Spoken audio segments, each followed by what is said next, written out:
اعوذ باللہ من الشیطان الرجیم بسم اللہ الرحمن الرحیم الحمد للہ رب العالمین الصلاة والسلام علی اشرف الانبیاء والمرسلین وعلی آلہ الطیبین الطاہرین۔ میں گفتگو کرنے سے پہلے چاہتا ہوں کہ آپ یہ مرزا محمد علی انجینئر صاحب کی یہ گفتگو ملاحظہ فرمائیں۔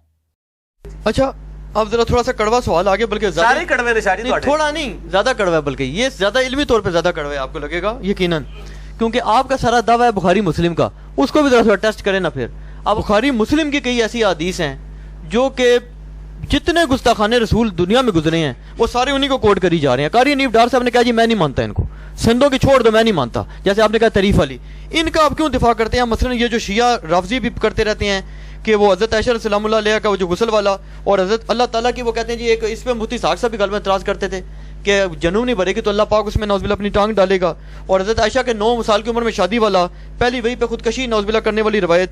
میں ان سے یہ بات کروں گا کہ یہ میں پھر اس سے بھی ایک سٹیپ آگے جاتا ہوں کہ یہ جس ٹیسٹ سے بخاری اور مسلم کو گزار رہے ہیں اسی ٹیسٹ سے قرآن کو بھی گزارے ہیں۔ قرآن کے بھی جو واقعات عقل کے خلاف ہیں یہ ان کو تختہ مشق بنائے۔ پھر اگر یہ قرآن کے واقعات کو صرف یہ کہہ کے چھوڑ دیتے ہیں کہ یہ قرآن کے واقعات ہیں، چاہے یہ عقل کے پیرائے پہ پورے نہیں اترتے، تو ہم احادیث کے بارے میں اگر یہی عقیدہ رکھتے ہیں جو تواتر کے ساتھ مین سٹریم کی اہل سنت کی کتابوں میں آئے ہیں، تو ہم سے یہ کیوں گلہ کرتے ہیں؟ مثال کے طور پر دیوا مثالہ میں بولا نہیں، قرآن میں ایسی کون سی گستاخانہ بات ہے؟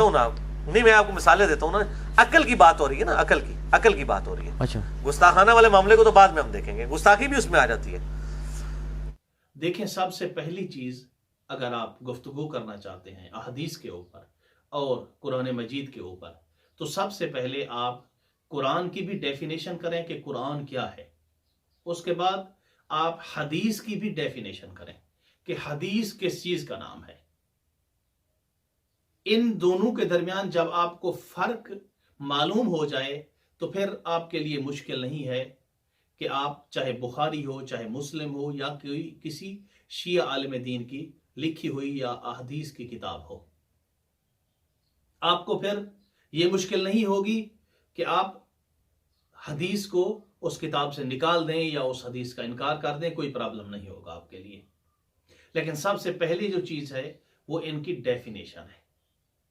اگر آپ یہ نہیں کریں گے تو اس کے بعد وہی ہوگا جو مرزا صاحب کر رہے ہیں کہ کسی نے اگر حدیث کے بخاری کے اوپر اعتراض کیا ہے تو آگے سے موصوف نے فرما دیا ہے کہ نہیں، ایسی چیزیں تو قرآن مجید کے اندر بھی موجود ہیں جن کو عقل تسلیم نہیں کرتا۔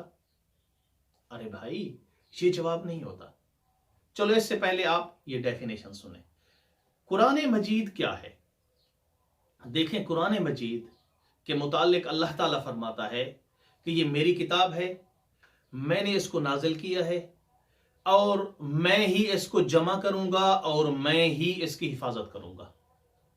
یہی چیزیں ہوتی ہیں نا، کسی کے متعلق، کسی چیز کی حقانیت کے متعلق اتنا کافی ہوتا ہے کہ اللہ کہہ رہا ہے کہ میں نے اس کو نازل کیا، اپنے روح الامین فرشتے کے ذریعے میں نے رسول خدا تک پہنچایا ہے، اب میں ہی اس کو جمع کروں گا۔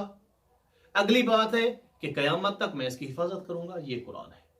آ جائیں حدیث کے متعلق، رسول خدا نے کیا فرمایا ہے؟ رسول خدا نے کہیں پر بھی یہ نہیں فرمایا کہ میرا جو کلام آپ تک پہنچے وہ سارے کا سارا حجت ہے، نہیں کہا، کسی جگہ پہ بھی نہیں فرمایا آپ نے۔ ہاں، آپ نے یہ فرمایا ہے کہ میری طرف سے جو آپ تک کلام پہنچے، جو آپ تک حدیث پہنچے، جو آپ تک روایت پہنچے، وہ تب جا کے آپ کے لیے حجت ہے جب وہ قرآن کے مطابق ہو۔ یعنی کیا مطلب یہ ہے کہ جو بھی حدیث آپ کو چاہے بخاری سے ملے، آپ کو چاہے مسلم سے ملے، آپ کو چاہے کسی شیعہ محدث سے ملے، معیار کیا ہے، اس کا پیمانہ کیا ہے؟ رسول خدا نے فرمایا کہ اس کا پیمانہ یہ ہے، اس کا معیار یہ ہے کہ اس کو قرآن کے سامنے لے آؤ۔ اگر تو وہ قرآن کے مطابق ہے تو لے لو، اگر نہیں ہے تو اس کو دیوار پہ مار دو۔ یہ حدیث ہے۔ یعنی اس کا مطلب یہ ہے کہ حدیث کی گارنٹی خود رسول خدا نے بھی نہیں دی، اور یہ آ گیا محمد علی مرزا صاحب، کسی نے اگر حدیث کے اوپر اعتراض کیا ہے کہ قرآن کے مطابق نہیں ہے، یہ تو کلیہ خود رسول خدا دے چکے ہیں۔ آپ کون ہوتے ہیں ایسی روایات کا دفاع کرنے والے جو قرآن کے مطابق نہیں ہے، جو خود رسول خدا نے یہ کلیہ دے دیا ہے کہ جو قرآن کے مطابق نہیں ہے اس کو دیوار پہ دے مارو۔ اگر کسی نے اعتراض کر بھی دیا ہے تو خود رسول خدا کی حدیث کے مطابق کیا ہے، اس نے کون سی غلط بات کی ہے؟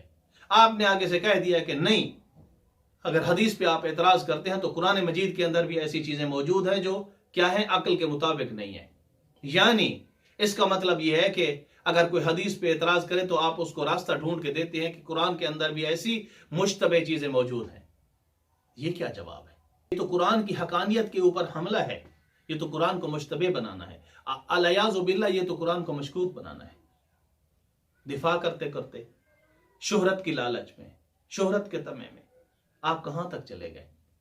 آپ نے دوسری بات یہ کی ہے کہ روایات کے اوپر جو لوگ شک کرتے ہیں، جو اعتراض کرتے ہیں، وہ قرآن کو بھی دیکھیں، قرآن میں بھی ایسی چیزیں موجود ہیں جن کو عقل تسلیم نہیں کرتا۔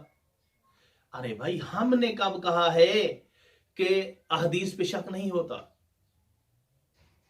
آپ کہاں سے آ گئے کہ آپ روایات کو 100/100 ثابت کرنا چاہتے ہیں؟ ارے بھائی، خود رسول خدا فرما رہے ہیں، مسلم شریف کے اندر حدیث ہے، کیا فرمایا ہے پاک پیغمبر صلی اللہ علیہ وآلہ وسلم نے؟ آپ فرماتے ہیں کہ لا تکتبوا انی غیر القرآن، کہ جو چیز قرآن کے مطابق نہیں ہے اس کو نہ لکھو، اس کو آگے نقل نہ کرو۔ اگر یہ امام بخاری نے کام کیا ہے، ایسی روایات کو لے آئے ہیں جو قرآن کے مطابق نہیں ہے، تو اس نے غلطی کی ہے، آپ تسلیم کریں اس کو، بجائے اس کے کہ آپ اس غلطی کو تسلیم کرتے، اپنے محدثین کی غلطیوں کو آپ الٹا قرآن کو مشکوک بنا رہے ہیں۔ قرآن کے متعلق کیا ہے؟ اللہ تعالیٰ کیا فرماتا ہے؟ ذالک الکتاب لا ریب فیہ ھدی للمتقین، یہ وہ کتاب ہے جس کے اندر شک کی گنجائش نہیں ہے، شک کی گنجائش نہیں ہے۔ قرآن کسوٹی ہے، قرآن معیار ہے، قرآن میزان ہے، احادیث نہیں ہے۔ احادیث زندی الصدور ہیں، قرآن قطعی الصدور ہے۔ وہ کون سی روایت ہے؟ وہ روایت بھی آپ سن لیں، کم از کم مرزا صاحب کے جو فالوور ہیں ان کو اس چیز کا پتہ چل جائے کہ بخاری نے کیسی کیسی روایات اور کیسے سے کیسے گل کھلائے ہیں، کیا کچھ لکھا ہے بخاری کے اندر۔ یہ جو مرزا اس امام بخاری کا دفاع کر رہا ہے، اس کے فالوورز کو پتہ چل جائے کہ امام بخاری نے کیا کیا لکھا ہے۔ غیر مسلم اعتراض نہیں کریں گے تو کیا کریں گے؟ الٹا آپ ان کو جواب دیتے، کہتے کہ یہ روایت ضعیف و سند ہے اور ہمارے نزدیک کیا ہے، احادیث قطعی الصدور نہیں ہوتی۔ آپ جواب دیتے نہیں، آپ نے غیر مسلموں کو کہہ دیا کہ نہیں، بخاری کو بچاتے بچاتے قرآن کو مشکوک بنا دیا ہے، قرآن کو مشتبہ بنا دیا ہے۔ کیا لکھتا ہے امام بخاری؟ وہ روایت آپ سن لیں ذرا کہ رسول خدا صلی اللہ علیہ وسلم کے متعلق کیا لکھتے ہیں۔ امام بخاری لکھتے ہیں کہ متعدد مرتبہ آپ صلی اللہ علیہ وآلہ وسلم پہاڑ کی بلند چوٹیوں پہ چڑھ جاتے تھے، وہاں سے خود کو یہ چاہتے تھے کہ میں گرا دوں۔ جب آپ پہاڑ کی چوٹی پہ چڑھتے تو جبرائیل آ جاتے اور کہتے، اے محمد مصطفیٰ صلی اللہ علیہ وآلہ وسلم، آپ تو اللہ کے برحق رسول ہیں۔ یعنی اس کا مطلب یہ ہے کہ بسا اوقات الیاذ باللہ رسول اللہ صلی اللہ علیہ وسلم کو یہ بھول جاتا تھا کہ میں اللہ کا رسول ہوں، میں اللہ کا نبی ہوں۔ اس سے یہ ظاہر ہوتا ہے، اگر بخاری کی اس روایت کو دیکھا جائے تو بہت زیادہ اعتراض ہوتے ہیں، بہت زیادہ ذہن کے اندر اشتباہات اٹھتے ہیں، لیکن میں سب کے اوپر گفتگو کرنا نہیں چاہتا۔ میں فقط یہ کہنا چاہتا ہوں کہ اگر کسی نے بخاری پہ اعتراض کیا ہے تو آپ اس کو بخاری تک محدود رکھیں، آپ اس اعتراض کو، آپ اشتباہ کو، اس شک کو بخاری تک محدود رکھیں، اس کو قرآن کی طرف نہ لے آئیں۔ احادیث کو پرکھنے کا معیار قرآن ہے، میزان قرآن ہے، کسوٹی قرآن ہے، اس کے عکس نہیں ہے۔ قرآن کو پرکھنے کا معیار احادیث نہیں ہے۔ آپ اگر کسی حدیث کو دیکھنا چاہتے ہیں تو آپ کو یہ جواب دینا چاہیے تھا کہ اس حدیث کو کسی نے بھی اعتراض کیا ہے، آپ اس کو کہتے کہ ہمارا معیار قرآن ہے، احادیث نہیں ہے، احادیث ہمارا ظنی و صدور ہے، قطعی و صدور نہیں ہے۔ آپ اس کو کہتے کہ اس حدیث کو قرآن کے مطابق لے آئیں، اگر وہ قرآن کے مطابق ہوئی تو ہم اس کو لے لیں گے، ہمارے عقیدے اور اسلام کے مطابق ہے۔ اگر وہ قرآن کے مطابق نہیں ہے وہ حدیث، تو وہ ہمارے عقیدے کے مطابق نہیں ہے، اسلام کے مطابق نہیں ہے، کسی بھی کتاب میں ہو۔ قرآن ہے جو کیا ہے، قطعی و صدور ہے۔ قرآن ہے جس میں غلطی کی گنجائش نہیں ہے، قرآن ہے جس میں شک کی گنجائش نہیں ہے، احادیث میں ہے۔ آپ کو دیکھنا پڑتا ہے کہ فلاں راوی ہے، فلاں راوی ہے، فلاں فلاں، پھر آپ جا کر کسی سلسلے تک پہنچتے ہیں، 2-3 راوی اگر ضعیف آ جائیں، مجہول آ جائیں، جن کا حافظہ کمزور ہو، غلط کردار کے آ جائیں، تو وہ حدیث نہیں لیتے ہیں۔ ایسی حدیث تو اب یہ علم رجال رکھا ہوا ہے نا، ایسی احادیث تھیں کتب کے اندر، تب جا کے علم رجال کی ضرورت پڑی ہے۔ اگر ایسی احادیث نہ ہوتی تو علم رجال کی کون سی ضرورت تھی ہمیں؟ یہی چیز آپ قرآن کے سامنے تو نہیں رکھ سکتے کہ قرآن کو پرکھنے کے لیے علم رجال لایا جائے، نہیں ہے نا ایسا۔